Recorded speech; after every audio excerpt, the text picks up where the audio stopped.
यहाँ पर अब हम करने वाले हैं स्टूडेंट एडवाइजर मैथमेटिक्स क्लास 8। आप देख सकते हैं यहाँ पर का लास्ट पार्ट और एक्सरसाइज हम करें 2.4। इसके लास्ट पार्ट में 4 क्वेश्चन होंगे, बहुत ही इंपॉर्टेंट है।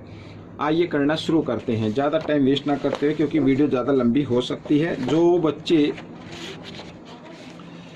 जिनको वीडियो नहीं मिलती है वो प्लीज़ डिस्क्रिप्शन बॉक्स में जाके लिंक ले सकते हैं। तो क्वेश्चन नंबर 7 करने वाले हैं। और दूसरी बात ये है बच्चों, मेरा व्हाट्सअप नंबर भी मेरे डिस्क्रिप्शन बॉक्स में होता है। अगर आपको कोई भी सजेशन या कोई भी प्रॉब्लम पूछी तो आप मुझे व्हाट्सअप भी कर सकते हैं, ठीक है। आइए करना शुरू करते हैं। देखो क्या कहता है question number 7। Hasan buys 2 kinds of cloth material for school uniform. Shirt material, यहाँ पर शर्ट है बच्चों, ये मटेरियल द कॉस्ट, ठीक है, कॉस्ट है यहाँ पर COST, ठीक है, ये प्रिंट में गलत हो गया। हिम ₹50 पर मीटर एंड ट्राउजर, ठीक है ना, और ट्राउजर मटेरियल की कॉस्ट है वो ₹90 पर मीटर है। तो यहाँ पर कहता है कि हसन ने 2 तरीके का कपड़ा क्लॉथ परचेज किया है, खरीदा मार्केट से, जिसमें शर्ट की जो कॉस्ट है वो ₹50 पर मीटर है और जो ट्राउजर मीन्स पैंट की कॉस्ट है वो ₹90 पर मीटर है, ठीक है। आगे देखो फिर क्या कहता है। For every 3 metre of shirt material and he buys 2 metre of trouser material, यानी कि हर 3 मीटर शर्ट के कपड़े के लिए वो 2 मीटर ट्राउजर का कपड़ा भी खरीदता है। अब यहाँ पर बच्चों इसको आपको रेशो मानना पड़ेगा, ये कंफ्यूज करने के लिए इस तरीके से दे दिया, तो आप इसको रेशो मान लेना, ठीक है ना। 3:2। तो पहले शर्ट है तो शर्ट का रेशो है, ये पैंट का रेशो मान लीजिए, ठीक है ना। आगे क्या कहा है, he sells the material at 12% and 10% profit respectively, यानी वो सेल करता है कपड़े को, शर्ट को तो देता है वो 12% पर और पैंट का जो क्लॉथ है उसको 10% प्रॉफिट पर उसको सेल कर देता है। और टोटल जो सेल है उसकी है 36,600। तो बताना है how much trouser material did he buy, तो ट्राउजर यानी पैंट का कपड़ा कितना उसने खरीदा, ये हमें बताना है। आइए करना शुरू करते हैं। तो बच्चों कोई है तो इम्पोर्टेंट क्वेश्चन, थोड़ा सा लेंथी भी है, तो आप इसे जरा ध्यान से देखें, स्किप ना करें। आइए करना शुरू करते हैं। सॉल्यूशन 7। तो यहाँ पर बच्चों मैंने कहा कि आपको रेशो मान लेना है, ठीक है। उसमें कहा कि ही लिखा है उसमें, यानी कि for every 3 metre of shirt वो परचेज करता है buy 2 metre of trouser material, ठीक है। तो यहाँ पर मान लेते हैं let the total cloth of shirt, total cloth for shirt, 4 लिख लेते हैं, फॉर शर्ट तो क्या है 3 मीटर, तो 3x मान लीजिए, ये रेशो मान लीजिए आप, ठीक है ना। और let the total cloth for, यहाँ पर ट्राउजर लिख लेते हैं, ठीक है। तो अब इसमें क्या कहा है, इसमें ये कहा है कि ट्राउजर जो है वो 2 मीटर 2 है, तो उसको 2x मान लिया, तो 2 टोटल क्लॉथ कितना हो गया, x हो गया, 2x हो गया, यानी ये 2x मीटर और 3x मीटर ये उन्होंने परचेज कर लिया बच्चों कपड़ा, ठीक है ना। अब कॉस्ट निकाल लेते हैं, कॉस्ट ऑफ 3x मीटर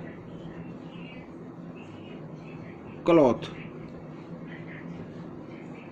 ठीक है। कितनी कॉस्ट आएगी बच्चों, जो है वो ₹50 है, तो 3x की कितनी होगी, 3 × 50 होगी, तो 53 जा कितना हो गया, 150x हो गया। ये टोटल कॉस्ट आ गई बच्चों, यहाँ पर रुपीज में लिख देता हूँ, ठीक है ना। अब इस कॉस्ट इतनी के तो उसने खरीदा 150x में, लेकिन इसको सेल कर दिया बच्चों 12% प्रॉफिट पर, ठीक है। तो इस पर कितना लिया प्रॉफिट, 12%। तो प्रॉफिट निकाल लेते हैं कितना होता है 12%, तो 150x इंटू 12% मीन्स 12/100, ठीक है। तो 10 से 10 यहाँ पर कट गई है और मल्टीप्लाई करते हैं, 12 5 जा कितना होता है 60 की 0 कैरी 6, 12 1 जा 12 और 6 18, ये आ गया बच्चों। और यहाँ पर 10 था तो ये आ गए बच्चों, तो 18 रुपीज़ का प्रॉफिट लिया बच्चों उसने, ठीक है ना।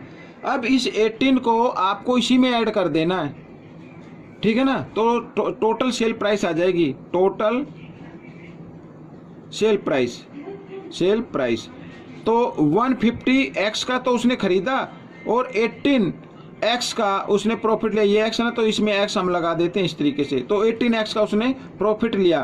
तो टोटल सेल प्राइस क्या हो गई, अब इसको ऐड कर दो, 8 का 8, 5 और 1 6 और 168x आ गई। ठीक है, ये टोटल कॉस्ट आ गई बच्चों यहाँ पर। ये आपकी इक्वेशन हो गई एक। तो अब पैंट की भी निकाल लेते हैं बच्चों यहाँ पर, ट्राउजर की कॉस्ट ऑफ, यहाँ पर जो ट्राउजर का ये क्लॉथ लिया वो 2x है, तो हम इसको लिख लेते हैं cost of 2x metre cloth. तो क्या होगी, 2x को मल्टीप्लाई कर देना, जो कॉस्ट है उसकी बच्चों 90 रुपीज़, तो 90 से कर दीजिए मल्टीप्लाई, और 92 जो होता है 180, ठीक है ना, और ये x आ गया। ये आ गई बच्चों टोटल जो कॉस्ट उसकी लगी है, ये आ गया, खरीदा इतने का। अब इस पर भी प्रॉफिट ले रहा है वो, तो प्रॉफिट निकाल लेते हैं। इसका भी प्रॉफिट लिया बच्चों इस पर 10% का, तो 180x का 10% निकाल लेते हैं। ये हमने निकाल लिया, यहाँ पर ये आ गया, तो 18x आ गया बच्चों। इधर भी कितना आ गया, 18x आ गया। अब इस 18x को आपको टोटल सेल प्राइस निकालनी है, टोटल सेल प्राइस। तो टोटल सेल प्राइस क्या मतलब, देखो जितने का खरीदा 180 का खरीदा उसने, और 18x में उसने प्रॉफिट लिया, तो टोटल कितना हो गया, आइए ऐड कर लेते हैं। 8 का 8 और 8 और 1 9 और 198x, ये आ गया बच्चों टोटल। ठीक है, टोटल प्रॉफिट हो गई, इनमें जो टोटल सेलिंग प्राइस हो गई, ये शर्ट की हो गई, ये ट्राउजर की हो गई। अब यहाँ पर अकॉर्डिंग टू क्वेश्चन करके इसको सोल्व किया जा सकता है। अकॉर्डिंग टू क्वेश्चन क्या कहता है, टोटल सेल प्राइस जो है शर्ट की वो 168x और प्लस ट्राउजर की 198x, और टोटल अगर उसने काउंट किया तो आ गया 36,600। ये आता है बच्चों, क्वेश्चन में ऐसे लिखा है। आइए, 8 और 8 16, 9 और 6 15 और 1 16 कैरी 1, और यहाँ पर 3, और ये आ गया बच्चों यहाँ पर। ठीक है, इस तरीके से। अब x की वैल्यू आपको निकालनी है, तो निकाल लीजिए। ये 366 इधर मल्टीप्लाई में, इधर आकर ये डिवाइड में आ गया, तो ये 1 पे कट गया यहाँ पर बच्चों। ये आ गया, x की वैल्यू आ गई बच्चों 100। ठीक है, अब आपको करना क्या है, अब इसमें ये पूछा है, देखो how much trouser material did he by, तो ट्राउजर का मटेरियल ही आपको फाइंड आउट करना है, शर्ट का नहीं करना। शर्ट का करना हो तो शर्ट का भी निकाल लेना। तो यहाँ पर लिख लेते हैं ट्राउजर का बच्चों। ठीक है, तो ट्राउजर का जो मटेरियल लिया था उसने, टोटल क्लॉथ लिया था बच्चों, यहाँ पर मैं आपको दिखाना चाहूँगा 2x है जो हमने रेशो में लिया था 2x, यानी कि 2 और x की जगह x की वैल्यू, तो 100 2 जा 200 आ गया बच्चों यहाँ पर। तो 200 मीटर उसने ट्राउजर का क्लॉथ खरीदा है। ठीक है बच्चों, तो ये क्वेश्चन आपका सोल्व हो गया। आइए करते हैं नेक्स्ट क्वेश्चन, क्वेश्चन नंबर 8। ठीक, काफ़ी लेंथी क्वेश्चन था। अब क्वेश्चन नंबर 8 कर लेते हैं बच्चों, रीड कर लेते हैं पहले। देखिए क्या कहता है, half of a herd of deer are grazing in the field and 3/4 of the remaining are playing near by, the rest 9 are drinking water from the pond, find the number of deer in a herd. ठीक है, इस तरीके का question अक्सर exam में पूछा जाता है, तो आप इसे जरा ध्यान से देखें। कहता है क्वेश्चन में कि डियर मीन्स हिरन, हिरन का हर्ड मीन्स झुंड, जो हिरन का झुंड है वो यहाँ पर क्या कहा कि हिरन के झुंड में से हाफ यानी आधा खेतों में ग्रेजिंग मीन्स चल रहा है, खेतों में घास खा रहा है, और फिर लिखा है एंड 3/4 ऑफ द रिमेनिंग, और बाकी जो बचा, बाकी कितना बचा, हाफ ही बचेगा। हाफ का 3/4 जो है वो नियर बाई यानी पास ही में खेल रहे हैं, और बाकी जो 9 बचते हैं वो क्या कर रहे हैं, पॉन्ड में से पानी पी रहे हैं। तो find the total number of herd deer. ठीक है, टोटल नंबर हमें फाइंड आउट करना है। आइए करना शुरू करते हैं। लेट द टोटल, यहाँ पर लिख लेते हैं let the total dear,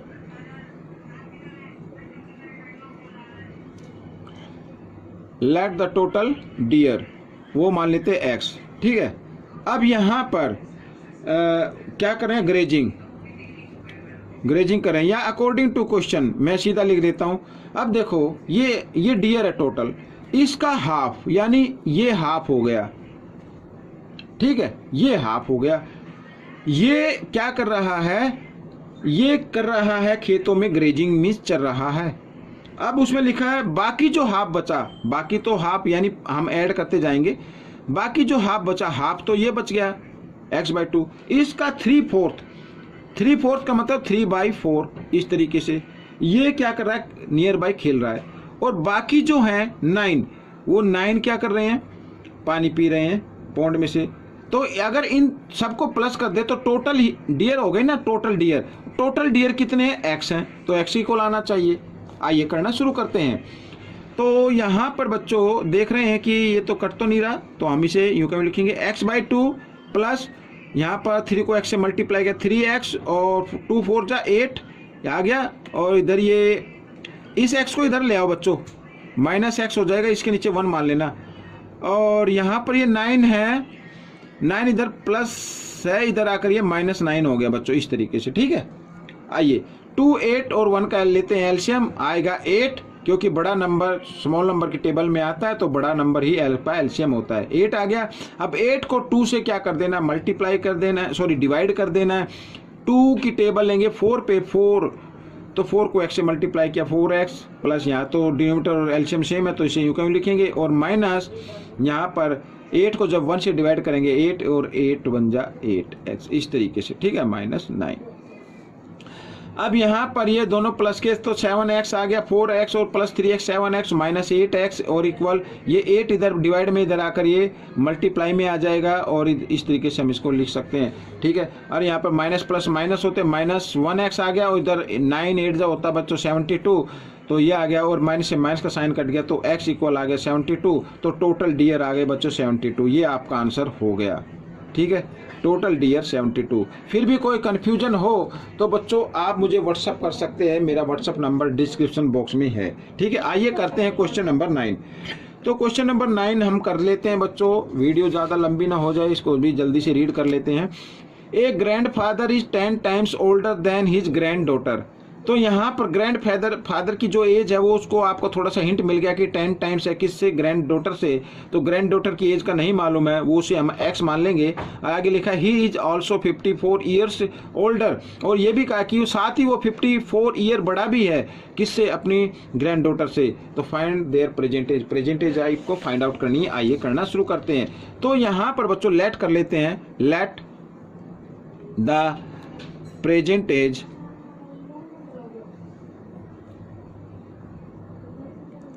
of granddaughter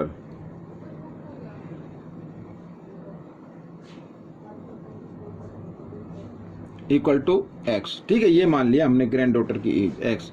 और let the present age of grandfather, ये मैंने लिख दिया। तो क्या कहा है इसमें 10 टाइम्स है बच्चों, 10 टाइम्स, ठीक है। तो 10 टाइम्स का मतलब 10x हो गया, ठीक है। आइए अकॉर्डिंग टू क्वेश्चन, बिल्कुल इजी है। एक तरफ मैं लिख लेता हूँ ग्रैंड डॉटर की एज और एक तरफ लिख लेते हैं ग्रैंड फादर की एज। इसमें कहा है कि 10 टाइम्स है, साथ ही ये जो है 54 ईयर ओल्डर है। आपको दिखाई नहीं दे रहा, ठीक है, नहीं दिखाई दे रहा ना, लेकिन इसमें लिखा हुआ है कि 54 ईयर ओल्डर भी है। अगर आपको दोनों इक्वल बनानी है तो उस ग्रैंड डॉटर को 54 ईयर ओल्डर बना दीजिए, ठीक है। ये इक्वेशन हो गई आपकी। ये x 10x को ले आते हैं इधर वेरिएबल को लेफ्ट साइड में, तो इधर आकर ये माइनस हो जाएगा, और इधर ये 54 डिजिट है, इधर आकर ये भी माइनस में हो जाएगा इस तरीके से। माइनस प्लस माइनस 9x, बड़े नंबर के सामने माइनस इसलिए माइनस का, -54, माइनस से माइनस का साइन कट गया, x इक्वल 54, और 9 इधर मल्टीप्लाई की फॉर्म में था, इधर आकर ये डिवाइड की फॉर्म में आ गया। 9 से इसको डिवाइड किया, 9 6 जा, तो x की वैल्यू आ गई बच्चों 6। तो x क्या था, ग्रैंड डॉटर की एज था, तो ग्रैंड डॉटर की एज आपकी आ गई है 6। तो यहां पर लिख देते हैं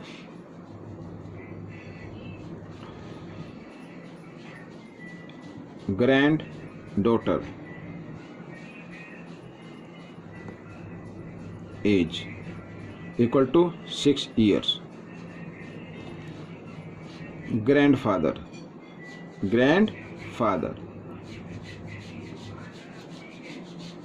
एज। तो ग्रैंडफादर की एज है बच्चों 10x, यहाँ पर ये 10x यानी 10 इंटू एक्स की जगह एक्स की वैल्यू 60 ईयर्स। ये आपका आंसर आ गया बच्चों। ठीक है, आइए करते हैं इस चैप्टर का लास्ट क्वेश्चन। ये भी हम जल्दी से कर लेते हैं, बहुत ही इजी है। पहले रीड कर लेते हैं बच्चों क्या कहता है question. Aman's age is 3 times his sons age. Aman की जो एज है वो अपने बेटे से 3 टाइम्स है। 10 year ago he was 5 times his sons age, find their present age. बिल्कुल इजी है, ठीक है ना। तो अमन अब 3 टाइम्स है, लेकिन 10 ईयर पहले 5 टाइम्स था, ये याद रखना है। तो इसमें अमन की एज का तो मालूम है, सन की एज का नहीं मालूम है। तो सन की एज हम क्या मान लेते हैं, एक्स मान लेते हैं। तो ये हो गया 10 let his sons age equal to x years. ठीक है, और अमन्स एज यहाँ पर मैं लिख लेता हूँ, अमन्स एज है बच्चों 3 टाइम्स, तो 3x हो गई। ठीक है, अच्छा इसमें लिखा 10 ईयर्स अगो, लिख लो 10 years ago 10 years ago his son age कितनी होगी, माइनस हो जाएगी भाई। आपकी अगर मान ले अब 15 ईयर है तो 10 ईयर पहले कितनी थी, 5 ईयर थी, तो माइनस हो गया। तो इसमें भी हम क्या कर देते हैं, माइनस कर देते हैं 10 ईयर। ये तो हिज सन एज हो गई, उसके बेटे की एज हो गई। अमर्स एज कितनी हो गई वो भी लिख लेते हैं, ये भी तो हो जाएगी ना 10 ईयर कम। तो अब 3x है तो 10 ईयर के बाद इसमें से 10 ईयर और माइनस कर दो। अब मैं क्या करता हूँ, इसको एक तरफ तो लिख लेते हैं सन की एज और एक तरफ लिख लेते हैं अमन की एज। अब ये कहा कि अमन की एज अब तो 3 टाइम्स है, लेकिन 10 ईयर पहले ये क्या थी, 5 टाइम्स थी, ये वाली 5 टाइम्स थी। दोनों को इक्वल बनाना है तो इसको 5 से इसको नहीं, इसको मल्टीप्लाई करना है इस तरीके से। ठीक है, आइए 5 को x से मल्टीप्लाई किया, 5x 5 10 जा 50 इक्वल 3x और माइनस 10। वेरिएबल को ले आओ लेफ्ट साइड में, 5x इधर ये प्लस है, इधर आकर ये माइनस इक्वल यहाँ पर माइनस 10, और डिजिट को ले आओ राइट साइड में, ये माइनस है, इधर आकर ये प्लस। ठीक है, इस तरीके से 5x में से 3x माइनस कर दो, 2x इक्वल यहाँ पर ये माइनस प्लस माइनस होते हैं तो 40 आ जाएगा। 50 में से 10 माइनस होंगे 40, बड़े नंबर के सामने प्लस है इसलिए प्लस का। तो आगे x की वैल्यू निकालनी है, तो x इक्वल 40/2, 2 से इसको डिवाइड कर दो, आ गया 20। तो ये x क्या था, हिज सन एज था, तो हिज सन एज आ गई 20। तो यहाँ पर लिख देता हूँ हिज सन्स एज 20 ईयर्स। ठीक है, अमर्स एज भी निकाल लेते हैं, अमर्स एज। तो अमर्स एज थी बच्चों कितनी, 3x, तो यानी कि 3 इंटू एक्स जगह एक्स की वैल्यू 20 थी, 60 ईयर्स। बच्चों ये वीडियो कंप्लीट हो गई है, साथ ही ये 2.4 चैप्टर भी कंप्लीट हो गया है। आपको कैसा लगा मुझे ज़रूर बताएं।